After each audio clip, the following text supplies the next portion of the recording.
Hi hello ಎಲ್ರಿಗೂ ನಮಸ್ತೆ. ಎಲ್ಲರೂ ಹೇಗಿದ್ದೀರಾ? ಐ ಹೋಪ್ ಎಲ್ಲರೂ ಚೆನ್ನಾಗಿದ್ದೀರಾ ಅನ್ನೋದು ನನ್ನ ಭಾವನೆ. ತುಂಬ ದಿವಸದ ಮೇಲೆ ವ್ಲಾಗ್ ಹಾಕ್ತಾಯಿದ್ದೀನಿ. ಸ್ವಲ್ಪ ವ್ಲಾಗ್ ಮಾಡೋದು ಸ್ವಲ್ಪ ಕಷ್ಟ ಆಗ್ತಾಯಿದೆ, ಸ್ವಲ್ಪ ಹೆಲ್ತ್ ಅಪ್ಸೆಟ್ ಆಗಿರೋದ್ರಿಂದ.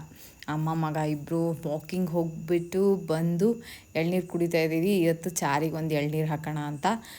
ಯಾವಾಗಲೂ ಹಾಕಲ್ಲ, ಒಂದು ವಾರದಲ್ಲಿ 1-2 ದಿವ್ಸಕ್ಕೆ ಒಂದು ಸತಿನೋ 3 ದಿವ್ಸಕ್ಕೆ ಒಂದು ಸತಿನೋ ಹಾಕ್ತೀವಿ. ಅವಳಿಗೆ ಸ್ವಲ್ಪ ನೆಗಡಿ ಥರ ಆಗುತ್ತೆ, ಕುಡಿದ ತಕ್ಷಣ ಆಕ್ಷಿ ಆಕ್ಷಿ ಆಕ್ಷಿ ಅಂತ ಸೀನ್ತಾನೆ ಇರ್ತಾಳೆ. ಅದಕ್ಕೇನು ಮಾಡ್ತೀವಿ, ಸ್ವಲ್ಪ ಒಂದು ವಾರದಲ್ಲಿ 1 ದಿವಸನೋ 2 ದಿವಸನೋ ಹಾಕ್ತೀವಿ. ಅವಳಿಗೆ ಎಳ್ನೀರು ಅಂದರೆ ಸಖತ್ ಇಷ್ಟ. ಸ್ವಲ್ಪ ನಾಯಿಗೂ ಎಳ್ನೀರು ಹಾಕೋದ್ರಿಂದ ಹೇರ್ ಫಾಲ್ಸ್ ಎಲ್ಲ ಕಮ್ಮಿ ಆಗುತ್ತೆ ಅಂತಾರೆ, ಮತ್ತು ಹೆಲ್ತಿಗೂ ಒಳ್ಳೆಯದು. ಅದರಿಂದ ಯಾವಾಗಾದರೂ ಒಂದು ಸತಿ ಹಾಕ್ತೀವಿ. ಇವತ್ತು ಎಳ್ನೀರು ಹಾಕೋಣ ಅಂತ ಅಂದ್ಕೊಂಡು ಎಳ್ನೀರು ಹಾಕ್ತಾಯಿದ್ದೀವಿ. ನಾವು ವಾಕಿಂಗಿಂದ ಬಂದಿದ್ವಲ್ಲ, ಸ್ವಲ್ಪ ಎಳ್ನೀರು ಕುಡಿದು ರಿಲ್ಯಾಕ್ಸ್ ಆಗೋಣ ಅಂತ ಹೇಳ್ಬಿಟ್ಟು ಎಳ್ನೀರು ಕುಡಿತಾ ಇದ್ದೀವಿ. ಇದು ಹಬ್ಬದ ಹಿಂದಿನ ದಿನದ ವ್ಲಾಗು. 2 ದಿವಸ ಸೇರಿಸಿದ್ರೂ ಒಂದು ವ್ಲಾಗ್ ಮಾಡೋಕ್ಕಾಗ್ತಾಯಿಲ್ಲ. ಸ್ವಲ್ಪ ಶೋಲ್ಡರ್ ಪೇಯ್ನ್ ಅಂತ ಫೀಲ್ ಆಗ್ತಾಯಿದೆ. ಎಡಿಟಿಂಗು ಮತ್ತು ವೀಡಿಯೋಸು ಮತ್ತು ಮನೆ ಕೆಲಸ ಎಲ್ಲ ಹೆವಿಯಾಗಿ ಸ್ವಲ್ಪ ಆ ಥರ ಫೀಲ್ ಆಗ್ತಾಯಿದೆ ಅಂತ ಅನ್ನಿಸ್ತು. ಅದಕ್ಕೆ ಸ್ವಲ್ಪ ವ್ಲಾಗ್ ಕೂಡ ಕಮ್ಮಿ ಮಾಡಿದ್ದೀನಿ. ಸಿಕ್ಕಾಪಟ್ಟೆ ವಿಷಯಗಳಿದೆ, ಆದರೆ ಹಂಚ್ಕೊಳ್ಳೋದಕ್ಕೆ ನನ್ನ ಹತ್ರ ವೀಡಿಯೋಸ್ ಮಾಡೋದಕ್ಕೆ ನನ್ನ ಹತ್ರ ಟೈಮೇ ಇಲ್ಲ ಅನಿಸುತ್ತೆ. ಅಷ್ಟೊಂದು ಕಮ್ಮಿ ವೀಡಿಯೋಸ್ನ ನಾನು ಹಾಕ್ತಾಯಿದ್ದೀನಿ. ಯಾರಾದರೂ ಫಸ್ಟ್ ಟೈಮ್ ನನ್ನ ಯೂಟ್ಯೂಬ್ ಚಾನಲ್ ನೋಡ್ತಾ ಇದ್ದಾರೆ, ದಯವಿಟ್ಟು ಸಬ್ಸ್ಕ್ರೈಬ್ ಮಾಡ್ಕೊಂಡು ನೋಡಿ. ಇಷ್ಟ ಆದರೆ ಲೈಕು ಶೇರು ಕಮೆಂಟ್ ಮಾಡೋದನ್ನು ದಯವಿಟ್ಟು ಮರಿಬೇಡಿ. ಹಬ್ಬದ ಹಿಂದಿನ ದಿವಸ ಅಂದರೆ ಲೇಡೀಸಿಗೆ ಎಲ್ರಿಗೂ ಒಂದೇ ಪ್ರಾಬ್ಲಮ್ಮು, ಕ್ಲೀನಿಂಗ್. ಏನೇ ಆಗಲಿ, ಯಾರೇ ಎಷ್ಟೇ ಕೆಲಸದವ್ರು ಬರಲಿ, ಸ್ವಲ್ಪ ಕ್ಲೀನಿಂಗ್ ಮಾಡಲೇಬೇಕು. ಕ್ಲೀನಿಂಗ್ ಮಾಡಿಲ್ಲ ಅಂದರೆ ಆಗೋದಿಲ್ಲ. ಚಾರಿ ನೋಡಿ ಎಳ್ನೀರನ್ನ ಒಂಚೂರು ಬಿಡ್ದಂಗೆ ಚೆನ್ನಾಗಿ ಕುಡಿತಾ ಇದ್ದಾಳೆ. ನಾನು ಅಭಿನವ್ ವಾಕಿಂಗಿಂದ ಬಂದಿದ್ವಲ್ಲ, ಸ್ವಲ್ಪ ಹೆಲ್ತ್ ಕಾನ್ಷಿಯಸ್ ಮೇಲೆ ಇನ್ನೂ ಜಾಸ್ತಿ ಕಾನ್ಷಿಯಸ್ ಆಗಿದ್ದೀವಿ. ಅದರಿಂದ ಸ್ವಲ್ಪ ಜ್ಯೂಸ್ ಮಾಡ್ಕೊಂಡು ಕುಡಿಯೋಣ ಅಂತ ಹೇಳ್ಬಿಟ್ಟು, ಜ್ಯೂಸ್ ಮಾಡಿಕೊಂಡು ಕುಡಿಯೋದಕ್ಕಿಂತ ಬೆಸ್ಟ್ ಅಂದರೆ ಹಣ್ಣು ತಿನ್ನೋದು. ಹಣ್ಣು ತಿನ್ನೋಕ್ಕಾಗಿಲ್ಲ ಅಂದಾಗ ಜ್ಯೂಸ್ ಮಾಡ್ಕೊಂಡು ಕುಡಿಬೇಕು. ಅದಕ್ಕೆ ಬೆಲ್ಲ ಆಗಲಿ ಸಕ್ಕರೆ ಆಗಲಿ ಸ್ವಲ್ಪ ಕಮ್ಮಿ ಮಾಡಬೇಕು, ತುಂಬ ಆಗಲಿ ಯೂಸ್ ಮಾಡ್ಬೋದು. ಸಕ್ಕರೆ ಅಂತೂ ಮಸ್ಟ್ ಆ್ಯಂಡ್ ಶುಡ್ಡಾಗಿ ಅವಾಯ್ಡ್ ಮಾಡಿ. ಇನ್ ಕೇಸ್ ಏನಾದರೂ ಸ್ವಲ್ಪ ಬೇಕು ಅಂದರೆ ಬೆಲ್ಲ ಹಾಕಿ. ನಾನು ಅಭಿನವ್ಗೆ ಮಾತ್ರ ಸ್ವಲ್ಪ ಬೆಲ್ಲ ಹಾಕ್ತೀನಿ, ನಾನಂತೂ ಹಾಕ್ಕೊಳ್ಳೋದೇ ಇಲ್ಲ. ಬ್ರೇಕ್ಫಾಸ್ಟ್ನ ಸ್ಕಿಪ್ ಮಾಡಿಬಿಟ್ಟು ಬರೀ ಹಣ್ಣು ತಿನ್ನೋಣ ಅಂತ ಅಂದ್ಕೊಂಡು ಸೀಬೆಹಣ್ಣನ್ನ ಕಟ್ ಮಾಡಿಬಿಟ್ಟು ಹಾಕಿದ್ದೀನಿ. ಸೀಬೆಹಣ್ಣನ್ನ ಕಟ್ ಮಾಡಿಬಿಟ್ಟು ತಿಂದರೆ ಅದು ಬ್ರೇಕ್ಫಾಸ್ಟ್ ಬೇಕು ಅಂತಲೇ ಫೀಲ್ ಆಗೋಲ್ಲ. ಅದರಿಂದ ಸ್ವಲ್ಪ ಸೀಬೆಹಣ್ಣನ್ನ ತಿಂತಾಯಿದ್ದೀನಿ. ಹಾಗೆ ಸ್ವಲ್ಪ ಟೊಮೆಟೊ ಬಾತ್ ಕೂಡ ಮಾಡಿದ್ದೆ. ಮಾರ್ಕೆಟಿಗೆ ಹೋಗಬೇಕಾಗಿತ್ತು. ಇನ್ನೇನು ಹಬ್ಬಕ್ಕೆ ಸ್ವಲ್ಪ ಹಣ್ಣು ಹೂವು ತರಕಾರಿ ಎಲ್ಲ ಹಿಂದಿನ ದಿವಸ ತಂದ್ರೇ ಚೆಂದ. ಯಾಕೆಂದರೆ ಒಂದು 2-3 ದಿವಸ ಮೊದಲೇ ತಂದು ಇಟ್ಕೊಂಡ್ರೆ ಅಷ್ಟೊಂದು ಚೆನ್ನಾಗಿರಲ್ಲ, ಫ್ರೆಶ್ಶಾಗಿ ಕೂಡ ಇರಲ್ಲ. ಅದಕ್ಕೆ ಬೇಗ ಬೇಗ ಸ್ವಲ್ಪ ತಿಂಡಿ ಮಾಡಿಬಿಟ್ಟು ಫ್ರೆಶ್ಶಾಗಿ ಎಲ್ಲ ತರಕಾರಿಗಳನ್ನ ತರೋಣ ಅಂತ ಹೇಳ್ಬಿಟ್ಟು ರೆಡಿಯಾಗಿ ನಾನು ಅಭಿನವ್ ಹೋಗೋಣ ಅಂದ್ಕೊಂಡ್ವಿ. ಇನ್ನು ಜ್ಯೂಸೇ ನಾನು ಕುಡ್ದಿರಲಿಲ್ಲ, ಅಭಿನವ್ಗೂ ಇವಾಗ ತೊಗೊಂಡೋಗಿ ಕೊಟ್ಟೆ. ನಾನು ಮಾತಾಡ್ತಾ ಅಭಿನವ್ ಜೊತೆ ಜ್ಯೂಸ್ ಕುಡಿಯೋಣ ಅಂತ ಹೇಳ್ಬಿಟ್ಟು ಇಬ್ಬರು ಜ್ಯೂಸ್ ಕುಡಿದು ಮಾತಾಡ್ಕೊಂಡು ಕೂತಿದ್ವಿ. ನೆಲ ಎಲ್ಲ ಒರೆಸಿದ್ರಿಂದ ಪಾಪ ಅಭಿನವ್ ಹಾಸಿಗೆ ಮೇಲೇ ತಿಂದಿದ್ದೆ, ಕೆಳಗಡೆ ಇಳಿಯೋಂಗಿಲ್ಲ ಅಂತ ಸ್ಟ್ರಿಕ್ಟಾಗಿ ಆರ್ಡ್ರ್ ಮಾಡಿಬಿಟ್ಟಿದ್ದೆ. ಮತ್ತು ಅವನಿಗೆ ಸ್ವಲ್ಪ ಏನೋ ರ್ಯಾಷಸ್ ಥರ ಬೇರೆ ಆಗಿದೆ. ಅದರಿಂದ ಸ್ವಲ್ಪ ಓಡಾಡಬೇಡ ಅಂತ ಹೇಳ್ಬಿಟ್ಟು ಅಲ್ಲೇ ಕುಂಡ್ರಿಸಿದ್ದೆ. ವಾಕಿಂಗಿಂದ ಬಂದಮೇಲೆ ಸ್ವಲ್ಪ ರ್ಯಾಷಸ್ ಇನ್ನೂ ಜಾಸ್ತಿ ಆಗಿತ್ತು. ಅದರಿಂದ ಏನು ಮಾಡಿದೆ ಅಂದರೆ ಕೆಳಗಡೆ ಇಳಿಬೇಡ ಅಂತ ಹೇಳ್ಬಿಟ್ಟು ಅಲ್ಲೇ ಕುಂಡ್ರಿಸಿದ್ದೆ. ಆಮೇಲೆ ಇಬ್ಬರೂ ಸೀಬೆಹಣ್ಣು ತಿಂದು, ಸೀಬೆಹಣ್ಣು ತಿನ್ನೋದ್ರಿಂದ ಹೊಟ್ಟೆ ತುಂಬ ಫಿಲ್ ಆಗುತ್ತೆ, ತುಂಬ ತಿಂಡಿ ತಿನ್ನಬೇಕು ಅಂತ ಫೀಲ್ ಆಗೋಲ್ಲ. ತಿಂಡಿ ಸ್ಕಿಪ್ ಮಾಡೋಣ ಅಂತ ನಾನು ಅಂದ್ಕೊಂಡಿದ್ದು, ಅಭಿನವ್ಗೆ ಸ್ಕಿಪ್ ಮಾಡಬೇಕು ಅಂತ ಅನಿಸಿರಲಿಲ್ಲ ನನಗೆ. ಆದರೆ ಸೀಬೆಹಣ್ಣು ಇಬ್ಬರಿಗೂ ಜಾಸ್ತಿ ಆಗಿದ್ದರಿಂದ ಅವನು ತಿಂಡಿ ತಿನ್ನೋಕ್ಕೆ ಇಷ್ಟಪಡಲಿಲ್ಲ. ಸೀಬೆಹಣ್ಣು ಮಾರ್ನಿಂಗ್ ತಿಂದರೆ ತುಂಬ ಒಳ್ಳೆಯದು. ಕೆಲವರು ಹೇಳ್ತಾರೆ ಸೀಬೆಹಣ್ಣು ತಿಂದರೆ ನೆಗಡಿ ಕೆಮ್ಮು ಬರುತ್ತೆ ಅಂತ. ನಿಜವಾಗ್ಲೂ ಇಲ್ಲ. ಕಫ, ನೆಗಡಿ, ಕೆಮ್ಮು ಏನೂ ಆಗೋಲ್ಲ. ಸ್ವಲ್ಪ ಮೆಣಸುಕಾಳು ಮತ್ತು ಉಪ್ಪು ಖಾರ ಹಾಕ್ಕೊಂಡು ತಿಂದರೆ ಚೆನ್ನಾಗಿರುತ್ತೆ. ಅಭಿನವ್ಗೆ ಖಾರ ಇಷ್ಟ ಆಗುತ್ತೆ, ನನಗೆ ಉಪ್ಪು ಇಷ್ಟ ಆಗುತ್ತೆ. ಇಬ್ಬರು ಕಾಂಪ್ರಮೈಸ್ ಮಾಡ್ಕೊಂಡು ಹಾಕ್ಕೊಂಡು ತಿಂತೀವಿ. ಕೆಲವು ಸತಿ ಬೇರೆ ಬೇರೆ ಹಾಕ್ಕೊಂಡು ತಿಂತೀವಿ, ಕೆಲವು ಸತಿ ಒಂದೇ ಬೌಲಲ್ಲಿ ತಿಂತೀವಿ. ಇವತ್ತು ಒಂದೇ ಬೌಲಲ್ಲಿ ತಿನ್ನೋಣ ಅಂತ ಅಂದ್ಕೊಂಡ್ವಿ. ಸ್ವಲ್ಪ ಮೆಣಸುಕಾಳು ಹಾಕಿದ್ದೀನಿ, ಉಪ್ಪು ಖಾರ ಹೇಳ್ದಂಗೆ ಹಾಕಿದ್ದೀನಿ. ನಿಮ್ಮ ಟೇಸ್ಟಿಗೆ ತಕ್ಕನಂಗೆ ಹಾಕ್ಕೊಳ್ತೀನಿ. ನಿಜವಾಗ್ಲೂ ಸೀಬೆಹಣ್ಣು 100 ಆ್ಯಪಲ್ಗಳಿಗಿಂತ ಒಂದು 10 ಸೀಬೆಹಣ್ಣು ಅದಕ್ಕೆ ಸಮ ಅಂತ ಹೇಳ್ಬೋದು. ಸೀಬೆಹಣ್ಣನ್ನು ತಿಂದು ಚೆನ್ನಾಗಿರಬೇಕು. ಇವಾಗಂತೂ ಡ್ರ್ಯಾಗನ್ ಫ್ರೂಟು, ಆ ಫ್ರೂಟು ಈ ಫ್ರೂಟು ಅದನ್ನೆಲ್ಲ ತಿಂದೆ ನಮ್ಮ ಗ್ರ್ಯಾಂಡ್ ಪೇರೆಂಟ್ಸ್ ಎಲ್ಲ ಚೆನ್ನಾಗಿರ್ಲಿಲ್ವ, ಅದೇನಾಗಿದೆಯೋ ನನಗಂತೂ ಗೊತ್ತಿಲ್ಲ. ಈಗೆಲ್ಲ ಜಾಸ್ತಿ ಆ ಕಡೆ ವಾಲ್ತಾರೆ. ನಾನಂತೂ ಯಾವ್ದು ತಿನ್ನಬೇಕೋ ಅದ್ರ ಮೇಲೆ ಮಾತ್ರ ಕಾನ್ಸಂಟ್ರೇಷನ್ ಮಾಡೋದಕ್ಕೆ ಇಷ್ಟಪಡ್ತೀನಿ. ಅಭಿನವ್ ಮೊಬೈಲ್ ನೋಡ್ತಾ ತಿಂಡಿ ಬೇಕು ಅಂತ ಹೇಳಿದ್ದಾನೆ. ನಾನು ತಿಂಡಿ ಇಟ್ಕೊಂಡು ಬಂದು ಕೊಟ್ಟರೆ ಇಲ್ಲ ನಂಗೆ ಬೇಡವೇ ಬೇಡ ಅಂತ ಕಂಪ್ಲೀಟಾಗಿ ಬೇಡ, ನಂಗೆ ಈಗ ತಿಂಡಿ ಬೇಡವೇ ಬೇಡ, ಸೀಬೆಹಣ್ಣು ಈಗ ತಾನೇ ಅಷ್ಟೊಂದು ತಿನ್ನಿಸಿದ್ಯಾ, ಇನ್ನೊಂದು ಸ್ವಲ್ಪನೇ ತಿಂದು ಎದ್ದೋಗಿದ್ಯಾ ಅಂತ ಗಲಾಟೆ ಮಾಡೋಕ್ಕೆ ಸ್ಟಾರ್ಟ್ ಮಾಡ್ದೆ. ಸರಿ ಮಾರ್ಕೆಟಿಗೆ ಹೋಗ್ಬಿಟ್ಟು ಬರೋಣ ಬಾ ಅಂತ ಹೇಳ್ಬಿಟ್ಟು ಇಬ್ಬರೂ ರೆಡಿ ಆದ್ವಿ.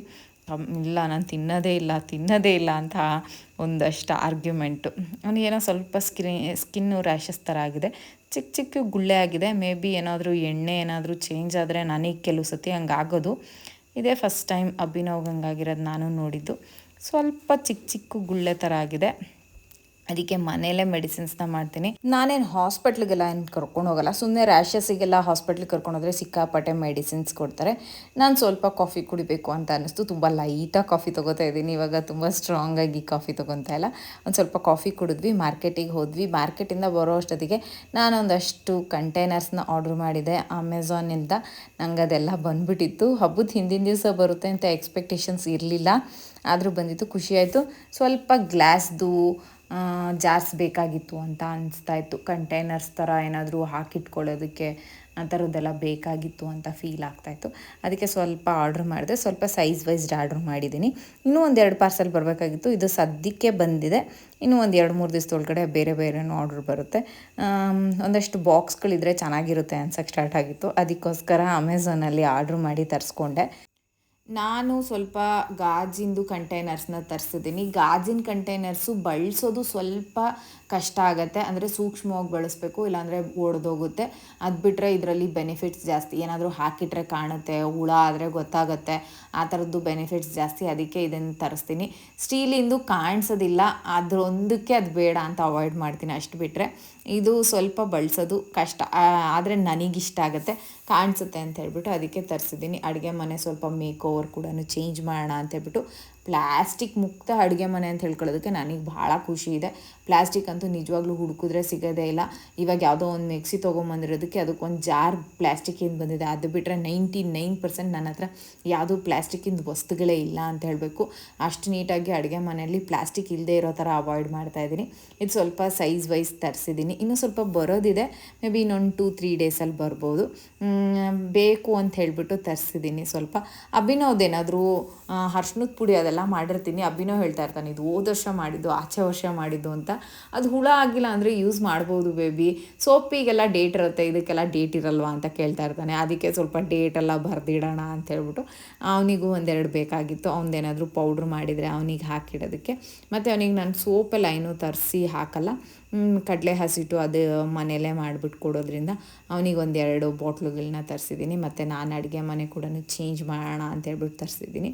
ಸ್ವಲ್ಪ ಮಾರ್ಕೆಟಿಂದ ಹೂವು ತೊಗೊಂಬಂದಿದ್ನಲ್ಲ, ಅದನ್ನೆಲ್ಲ ಸ್ವಲ್ಪ ಕೂತ್ಕೊಂಡು ನೀಟಾಗಿ ಒಂದೆರಡು ಹಾರ ಮಾಡಿಕೊಂಡೆ ಬಾಗಿಲಿಗೆ ಹಾಕೋಕ್ಕೆ. ನನಗೆ ಟೈಮ್ ಇರ್ತಲ್ಲ, ಇನ್ನೇನು ಕೆಲಸ ಇರಲಿಲ್ಲ, ಕ್ಲೀನಿಂಗ್ ಎಲ್ಲ ಸಿಕ್ಕಾಪಟ್ಟೆ ಎಲ್ಲ ಮುಗಿಸ್ಕೊಂಡಿದೆ. ಸ್ವಲ್ಪ ಟೈಮ್ ಇದ್ದಾಗ ಈ ಥರ ಹೂವು ಕಟ್ಕೊಳ್ಳೋಣ ಅಂತ ಹೇಳ್ಬಿಟ್ಟು ಕಟ್ಕೊಂಡು ನೀಟಾಗಿ.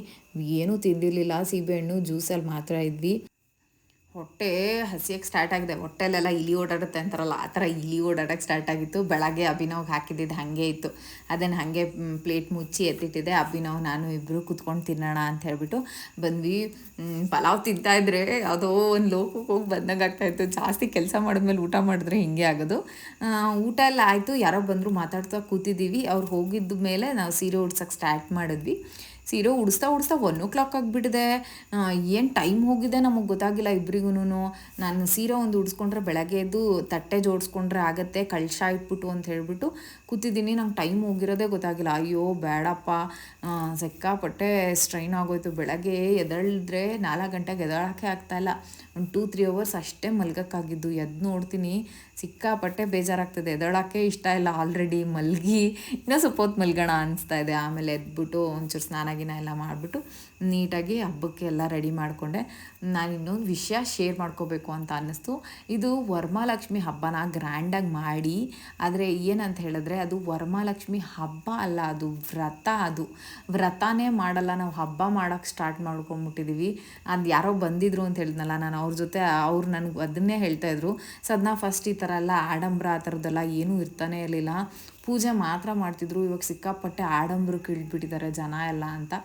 ಆಡಂಬರ ಇರಲಿ, ಬೇಡ ಅಂತ ಹೇಳ್ತಾ ಇಲ್ಲ. ಫಸ್ಟ್ ಅಂದರೆ ಈ ಥರ ಸೀರೆ ಉಡಿಸೋದು ಆ ಥರದ್ದೆಲ್ಲ ತುಂಬ ರೇರಾಗಿ ಮಾಡ್ತಾಯಿದ್ರು, ಕಮ್ಮಿ ಜನ ಮಾಡ್ತಾಯಿದ್ರು. ಇವಾಗ ವರಮಹಾಲಕ್ಷ್ಮಿ ಹಬ್ಬನ ವ್ರತನ ಹಬ್ಬ ಮಾಡ್ಕೊಳಂಗೆ ಆಗಿಬಿಟ್ಟಿದೆ ಅಂತ ಅನಿಸ್ತು. ಅವ್ರು ಹೇಳಿದ್ಮೇಲೆ ನಂಗೆ ಫೀಲ್ ಆಯಿತು.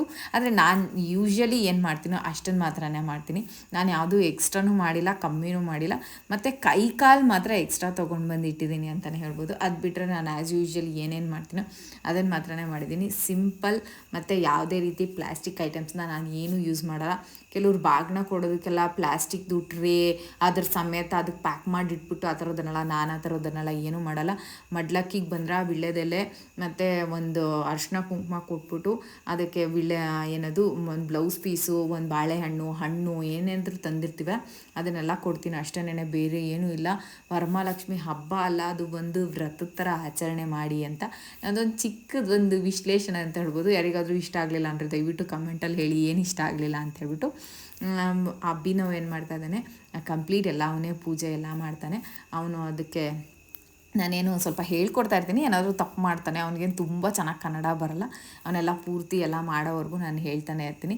ನಾನು ಸಿಂಪಲಾಗಿ ಮಾಡಿದೆ, ಏನೂ ಸ್ವೀಟ್ಸ್ ಎಲ್ಲ ಏನೂ ಮಾಡಿರಲಿಲ್ಲ. ಹಿಂದಿನ ದಿವಸ ಮಾತ್ರ ಜಾಮೂನ್ ಮಾಡಿಟ್ಟಿದೆ, ಯಾಕೆಂದರೆ ಅದು ಜಾಮೂನು ರಸ ಹೀರ್ಕೊಳಲ್ಲ ಅಂತ ಹೇಳ್ಬಿಟ್ಟು ಹಿಂದಿನ ದಿವಸ ಮಾಡಿಟ್ಟಿರ್ತೀನಿ. ಇನ್ನು ಮಿಕ್ಕಿದೆಲ್ಲ ಬೆಳಗ್ಗೆ ಎದ್ಬಿಟ್ಟು ಮಾಡಿದೆ, ಸಿಂಪಲ್ ಮಾಡಿದೆ. ಅವನೇನು ಒಬ್ಬಟ್ಟು ಏನು ಇಷ್ಟಪಡಲ್ಲ. ಆದರೆ ಅವನಿಗೆ ರ್ಯಾಷಸ್ ಆಗಿದ್ದರಿಂದ ಸ್ವಲ್ಪ ಸ್ವೀಟನ್ನು ಅವಾಯ್ಡ್ ಆಗಲಿ ಅಂತ ಹೇಳ್ಬಿಟ್ಟು ಒಬ್ಬಟ್ಟು ಮಾಡಿದೆ. ಸುಮ್ಮನೆ ಸಿಂಪಲಾಗಿ ಮಾಡಿದ್ದೀನಿ. ಇನ್ ಕೇಸ್ ಯಾರಾದರೂ ಮಾಡ್ಕೊಳ್ಳೋರಿದ್ರೆ ಕಜ್ಜಾಯ ಮಾಡ್ಕೊಳ್ಳಿ. ಲಕ್ಷ್ಮಿಗೆ ಕಜ್ಜಾಯ ಅಂದರೆ ತುಂಬ ಇಷ್ಟ. ಇನ್ ಕೇಸ್ ಬರಲಿಲ್ಲ ಅಂತ ಹೇಳಿದ್ರೆ ಶಾವಿಗೆ ಪಾಯಸ ಕೂಡ ಮಾಡ್ಕೋಬೋದು. ಶಾವಿಗೆ ಪಾಯಸ ಕಂಡ್ರೆ ಲಕ್ಷ್ಮಿಗೆ ತುಂಬಾ ಇಷ್ಟ ಅಂತಲೇ ಹೇಳ್ಬೋದು. ವ್ರತದ ಆಚರಣೆನ ನೇಮ ನಿಷ್ಠೆಯಿಂದ ಮಾಡಿ, ಗ್ರ್ಯಾಂಡಾಗಿ ಮಾಡಿ ಬೇಡ ಅಂತೇನಿಲ್ಲ. ಆದರೆ ಅದೊಂದು ವ್ರತ ಅನ್ನೋದನ್ನು ಸ್ವಲ್ಪ ಕನ್ಸಿಡರ್ ಮಾಡಿ. ಅವ್ರು ಹೇಳಿ ಹೋದ್ಮೇಲೆ ನಂಗೆ ಇನ್ನೂ ಒಂದು ಸ್ವಲ್ಪ ಮಂದಟ್ಟಾಯಿತು. ನಾನು ಅದನ್ನು ಹಂಚ್ಕೋಬೇಕು ಅಂತ ಹೇಳ್ಬಿಟ್ಟು ಹಂಚ್ಕೋತಾ ಇದ್ದೀನಿ ಅಷ್ಟೇ. ಲಕ್ಷ್ಮಿಗೆ ಏನೇನು ಇಷ್ಟ, ಸ್ವಲ್ಪ ಮಲ್ಲಿಗೆ ಹೂವು, ಒಬ್ಬಟ್ಟು, ಕಜ್ಜಾಯ ಆ ಥರದನ್ನು ಮಾಡಿ ಆ ಲಕ್ಷ್ಮಿಗೆ ಸಂತೋಷ ಆಗುತ್ತೆ ಅಂತ ಹೇಳ್ತೀನಿ. ಖುಷಿಯಿಂದ ಲಕ್ಷ್ಮಿ ಹಬ್ಬನ ಆಚರಣೆ ಮಾಡಿ, ವ್ರತದ ಥರ ಆಚರಣೆ ಮಾಡಿ, ಅದನ್ನು ಇನ್ನೊಂದು ಸತಿ ಹೇಳಬೇಕು ಅಂತ ಅನಿಸ್ತು, ಅದಕ್ಕೋಸ್ಕರ ಹೇಳಿದ್ದೀನಿ. ಅಭಿಷೇಕ ಮತ್ತು ಕುಂಕುಮ ಅರ್ಚನೆ ಮಾಡೋದ್ರಿಂದ ದಯವಿಟ್ಟು ಮರಿಬೇಡಿ ಅಂತ ಹೇಳ್ತೀನಿ. ಅಭಿಷೇಕ ಮಾಡಿದ್ರೆ ತುಂಬ ಒಳ್ಳೆಯದು ಅಂತ ಹೇಳ್ತಾರೆ, ಅದಕ್ಕೋಸ್ಕರ ಅಭಿಷೇಕ ಮಾಡ್ಕೊಳ್ಳಿ. ಇನ್ ಕೇಸ್ ಆಗೋರು ಕುಂಕುಮ ಅರ್ಚನೆ ಕೂಡ ಮಾಡ್ಕೊಳ್ಳಿ. ಈ ವಾರನೇ ಹಬ್ಬ ಮಾಡಬೇಕಾ, ನೆಕ್ಸ್ಟ್ ವಾರನೂ ಮಾಡ್ಬೋದು, ಮುಂದಿನ ವಾರನೂ ಮಾಡ್ಬೋದು.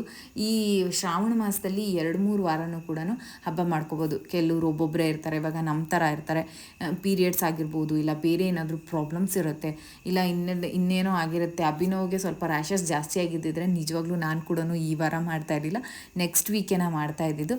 ಆ ಥರದ್ದು ಇರುತ್ತೆ. ಏನಾದರೂ ಆ ಥರ ಇದ್ದರೆ ನೆಕ್ಸ್ಟ್ ವೀಕಲ್ಲಿ ಕೂಡ ಮಾಡ್ಬೋದು. ಇದು ಹಬ್ಬ ಅಲ್ಲ, ವ್ರತ. ನೀವು ಕ್ಯಾಲೆಂಡರಲ್ಲಿ ಕೂಡ ನೋಡಿ, ವರಮಹಾಲಕ್ಷ್ಮಿ ವ್ರತ ಅಂತಲೇ ಇರುತ್ತೆ. ಅವ್ರು ಹೇಳೋದ್ಮೇಲೆ ನಾನು ಇದನ್ನು ಅಬ್ಸರ್ವ್ ಮಾಡಿಬಿಟ್ಟು ಹೇಳ್ತಾ ಇದ್ದೀನಿ. ನಾನು ಫಸ್ಟ್ ಇದೇ ಥರನೇ ಮಾಡ್ತಾಯಿದ್ದಿದ್ದು, ಯಾಕೆಂದರೆ ಹೋದ ವರ್ಷ ಕೂಡ ನಂದು ವ್ಲಾಗ್ ಇದೆ, ಅದರಲ್ಲಿ ಕೂಡ ನೀವು ಸರ್ಚ್ ಮಾಡಿ ಬೇಕಿದ್ರೆ ಮಾಡಿ. ನಾನು ಇಷ್ಟೇ ಸಿಂಪಲಾಗೇ ಮಾಡ್ತಾಯಿದ್ದು, ನಾನೇನು ಹೆವಿ ಮಾಡಲ್ಲ. ನನ್ನ ಕೈಲಿ ಎಷ್ಟಾಗುತ್ತೋ ಅಷ್ಟು ಮಾಡ್ತೀನಿ. ನಿಮ್ಗೇನು ಅನ್ನಿಸ್ತು ಅಂತ ದಯವಿಟ್ಟು ಕಮೆಂಟ್ ಬಾಕ್ಸಲ್ಲಿ ತಿಳಿಸಿ. ನನಗೇನು ಅನ್ನಿಸ್ತು ಅಂತ ನಾನು ಹೇಳಿದ್ದೀನಿ. ಸ್ವಲ್ಪ ವ್ಲಾಗ್ ಮಾಡೋದು ಕೂಡ ನನಗೆ ಶೋಲ್ಡರ್ ಪೇಯ್ನ್ ಆಗಿದೆ. ಏನಕ್ಕೆ ಪೇಯ್ನ್ ಆಗಿದೆ ಅಂತ ಗೊತ್ತಿಲ್ಲ. ಏನು ಕ್ಯಾಮ್ರಾ ಹ್ಯಾಂಡಲ್ ಮಾಡಿ ಪೇಯ್ನ್ ಆಗಿದೆಯಾ, ಇಲ್ಲ ನನಗೆ ಏನಾದರೂ ಹೆಲ್ತ್ ಇಶ್ಯೂ ಇದೆಯಾ ಅಂತ ನಂಗೆ ಗೊತ್ತಿಲ್ಲ. ನಾನು ಡಾಕ್ಟರ್ ಹತ್ರ ಹೋಗಿಲ್ಲ, ಸ್ವಲ್ಪ ರೆಸ್ಟ್ ತೊಗೊಳ್ಳೋಣ ಅಂತ ಅಂದ್ಕೊಂಡು ನಾನು ಸುಮ್ಮನೆ ಆಗಿರೋದು. ಈಗ ಸ್ವಲ್ಪ ಶೋಲ್ಡರ್ ಪೇಯ್ನ್ ಕಮ್ಮಿ ಆಗಿದೆ, ಆದ್ದರಿಂದ ನಾನೇನು ಮಾಡ್ತಾಯಿದ್ದೀನಿ, ಸ್ವಲ್ಪ ವ್ಲಾಗ್ ಮಾಡೋಣ ಅಂತ. ಸಿಕ್ಕಾಪಟ್ಟೆ ನಾನು ವ್ಲಾಗ್ ಮಾಡಬೇಕಾಗಿತ್ತು. ಗಿವ್ ಅವೇ ಕೂಡ ಅನೌನ್ಸ್ಮೆಂಟ್ ಮಾಡಿದ್ದೀನಿ, ಅದನ್ನು ಕೂಡ ಮಾಡಿಲ್ಲ. ಮಾಡ್ತೀನಿ ಅಂತ ಹೇಳ್ತಾ ಭರವಸೆ ಕೊಡ್ತಾ ಈ ವ್ಲಾಗು ನಿಮ್ಮೆಲ್ರಿಗೂ ಇಷ್ಟ ಆಗುತ್ತೆ ಅಂತ ಅಂದ್ಕೊತೀನಿ. ಪೂಜೆ ಕಂಪ್ಲೀಟ್ ಆದಮೇಲೆ ಇದು ದಾರಾನ ಕಟ್ಕೋತೀವಿ. ಅಭಿನವ್ ಹೇಳ್ತಾ ಇದ್ದ, ಇದೇನು ರೋಲೆಕ್ಸ್ ವಾಚಾ, ಪದೇ ಪದೇ ತಿರುಗಿಸಿ ನೋಡ್ತಾ ಇದ್ದೀರಾ ಅಂತ. ಅವನದೊಂದದ ಒಂದು ಹುಡುಗಾಟದ ಸ್ವಭಾವ ಅಂತ ಹೇಳ್ತಾರಲ್ಲ, ಆ ಥರ. ಹಬ್ಬ ಕಂಪ್ಲೀಟ್ ಆದಮೇಲೆ ಇದೊಂದು ಆಚರಣೆ ಅಂತಲೇ ಹೇಳ್ಬೋದು. ಅಭಿನವ್ ಸಿಕ್ಕಾಪಟ್ಟೆ ಫನ್ನಿ ಮೂಮೆಂಟ್ನ ಕ್ರಿಯೇಟ್ ಮಾಡ್ತಾ ಇರ್ತಾನೆ. ನನಗಂತೂ ಅದೊಂದು ಖುಷಿ ಅಂತಲೇ ಅನಿಸುತ್ತೆ. ಯಜಮಾನ್ರು ಕಟ್ಟಬೇಕು ಇದನ್ನು ನಿಜವಾಗ್ಲೂ ದಾರಾನ. ನಂಜುಂಡೇಶ್ವರ ಅವ್ರಿಗೆ ದೇವ್ರ ಮೇಲೆ ಅಷ್ಟೊಂದು ಭಕ್ತಿ ಎಲ್ಲ ಅವ್ರ ಪೂಜೆಗೂ ಅಷ್ಟೊಂದು ಬರೋದಿಲ್ಲ. ಅದಕ್ಕೆ ನಾನು ಅಭಿನವ್ ಇಬ್ಬರೇ ಪೂಜೆ ಮಾಡೋದು. ಅದಕ್ಕೆ ಅವ್ನು ನನಗೆ ದಾರ ಕಟ್ತಾ ಇದ್ದಾನೆ, ನಾನು ಅವನಿಗೆ ದಾರ ಕಟ್ತೀನಿ. ದಾರನೂ ಅವ್ರು ಕಟ್ಟಲ್ಲ, ಕಟ್ಟಿಸ್ಕೊಳ್ಳೋದು ಇಲ್ಲ. ನಾವು ಅಭಿನವ್ಗೆ ಸ್ವಲ್ಪ ದೇವ್ರ ಮೇಲೆ ಒಲವಿದೆ ನನ್ನ ಕಡೆಯಿಂದ, ಅದು ಗಿಫ್ಟು. ನಾನು ಪೂಜೆ ಮಾಡೋದ್ರಿಂದ ಅವನು ನನ್ನ ಜೊತೆ ಪೂಜೆ ಮಾಡ್ತಾನೆ. ಈ ವ್ಲಾಗ್ನು ನಿಮ್ಗೆಲ್ರಿಗೂ ಇಷ್ಟ ಆಗಿದೆ ಅಂತ ಭಾವಿಸ್ತೀನಿ. ನಿಜವಾಗ್ಲೂ ಪ್ಲ್ಯಾಸ್ಟಿಕ್ ಮುಕ್ತ ಹಬ್ಬಗಳನ್ನ ಮತ್ತು ವ್ರತಗಳನ್ನ ಮತ್ತು ಏನಾದರೂ ಸ್ಪೆಷಲ್ ಡೇಸ್ನ ಆಚರಣೆ ಮಾಡೋದಕ್ಕೆ. ಸ್ವಲ್ಪ ಎಲ್ಲರೂ ಅದ್ರ ಕಡೆ ಒಲವು ಕೊಡಿ ಅಂತ ಹೇಳ್ತಾ ಇವತ್ತಿನ ಈ ವ್ಲಾಗ್ನ ಇಲ್ಲೇ ಎಂಡ್ ಮಾಡ್ತಾಯಿದ್ದೀನಿ. ಯಾರ್ಯಾರಿಗೆಲ್ಲ ಇಷ್ಟ ಆಗಿದೆ ದಯವಿಟ್ಟು ಸಬ್ಸ್ಕ್ರೈಬ್ ಮಾಡ್ಕೊಂಡು ನೋಡಿ. ಇಷ್ಟ ಆದರೆ ಲೈಕು ಶೇರು ಕಮೆಂಟ್ ಮಾಡೋದನ್ನು ಮರಿಬೇಡಿ. Love you all. Bye bye.